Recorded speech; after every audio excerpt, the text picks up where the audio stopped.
Hello once again, everyone, and welcome back to Getting More Out of Angelo's Broadsword. Today we're going to be tackling Lesson 9. So last week, not a very complicated lesson, but I said that it was going to lead to better things. This is where we're going to be going into a bit more detail, and help me once again is Jason, who finally went ahead and has a backsword now. Look at you upgrading. But, by borrowing from someone else. Point being, here's how this is going to work. The lesson, as such, is going to build directly off of what we were doing last time. So here's how it works. We both start off in slope. We both move to the outside guard. He's going to feint to my inside to prompt an inside guard, then take my exposed wrist, prompting me to shift and parry. Now from this point, I've just defended myself and he's relatively exposed. So I'm going to pull that tip and go for that 7 shot, which is a very, very nice shot to take. Now, what's going to change is last time that's where it ended. But now, my most natural reaction, knowing that he might try and cut for either my leg or for my head from St. George, is going to be to go to St. George myself. So slow motion, as I start to do that, he's going to instead cut from below and take this wrist shot with a number 3. This is also quite nice because it leads directly into a parallel from an older system. So those of you that may have studied Page, and maybe at some point I'll get to Page, but Page uses the traverse a little bit more, and one of his earliest plays involves this exact sort of thing. So what you would often see would be this, wherein Jason's going to cut for my head, I catch while traversing out, and then take his wrist as I continue to go through. I'll show that one more time. Very nice, very easy, and even though I hit his basket, I got a lot of flesh on that one, right? Point being, someone covering in St. George, then following through with a 3, is already a pre-established combo, and it's something that, frankly, a lot of good fencers should do to you. It's very unexpected, and it's very good at taking that risk.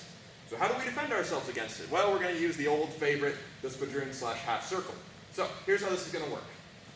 We're in slope, outside, he feints, I cover, I cut. As I'm starting to go back, once I'm up here, I'm going to sweep across with the tip to deflect his cut. Now this is going to be a little strange compared to some of the others. I'm not blocking with the basket as we talked about before. I'm already in the process of moving back when this cut will start. And I get plenty of time to see it. What I'm going to do is I'm going to let my tip sweep down and out. So it's almost going to feel like I'm throwing a cut between us. Here's that once more.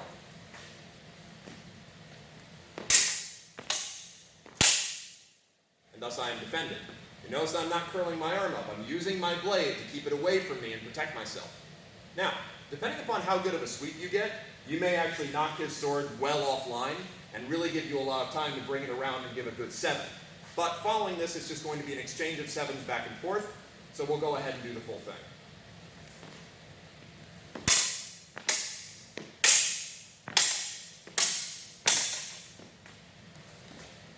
No problem. And now I'll go ahead and call it out with that extra detail. Outside guard, feint, cover, cut, protect that expended wrist, cut, cut, cut.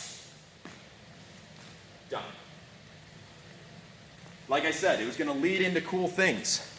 That 3 from below off of a St. George, very unexpected, very, very worth doing, because not only can you just take the wrist, you can start directing that to take chin.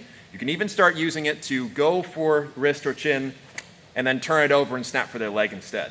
So there's a lot of really great options there, but it's deceptive. It was already in the system, which just really kind of lends itself back, and it feels like the sense of completeness. But thank you once again, as always, Jason. And we'll be going over some other techniques another time.